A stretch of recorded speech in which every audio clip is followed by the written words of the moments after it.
امام شافعی رحمۃ اللہ علیہ نے فرمایا عفو تعف نساؤکم، پاک دامن رہو، تمہاری عورتیں پاک دامن رہیں گی۔ اگر تم پاک دامن نہیں رہے، اپنی عورتوں سے پاک دامنی کی توقع نہیں رکھنا۔ ان الزنا دین، زنا قرض ہے، زنا قرض ہے۔ فإن أقرضته كان الوفاء من أهل بيتك فاعلم، اگر تم نے یہ قرض لے لیا، تمہارے گھر والے یہ قرض چکائیں گے۔ لوگ کہتے ہیں کہ یہ کیوں، زنا کسی نے کیا، بدلہ کسی اور سے کیوں لیا جا رہا ہے؟ یہاں یہ بات سمجھنے کی ہے کہ جب کوئی انسان بدکاری کرتا ہے، بے حیائی کرتا ہے، تو وہ ایسا نہیں ہے کہ اس نے گناہ کیا اور ختم ہو گیا۔ اس بے حیائی کے اثرات اس کے گھر میں ظاہر ہوتے ہیں۔ ہر نیک کام کے بھی اثرات ہوتے ہیں، برے کام کی بھی نحوست ہوتی ہے، یہ تو ہم مانتے ہیں نا، برکت اور نحوست۔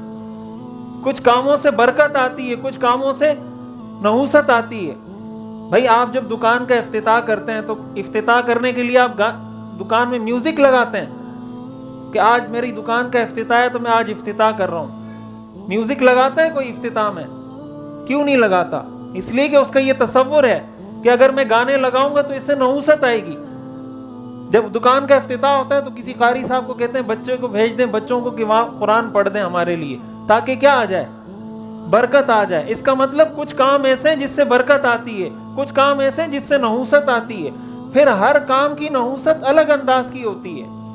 حرام کھائیں گے اس کی نحوست الگ ہے، نماز نہیں پڑھیں گے اس کی نحوست الگ ہے، کسی کو قتل کیا، کسی پر ظلم کیا، اس کی نحوست الگ ہے۔ اور اگر زنا کیا، بدکاری کی، اس کی نحوست یہ ہے کہ ایسے لوگوں کے گھر سے اس کے گھر کے اندر بے دینی آ جاتی ہے، اس کی اولاد پر اس کا یہ اثر ہوتا ہے، اس کی نحوست ہوتی ہے۔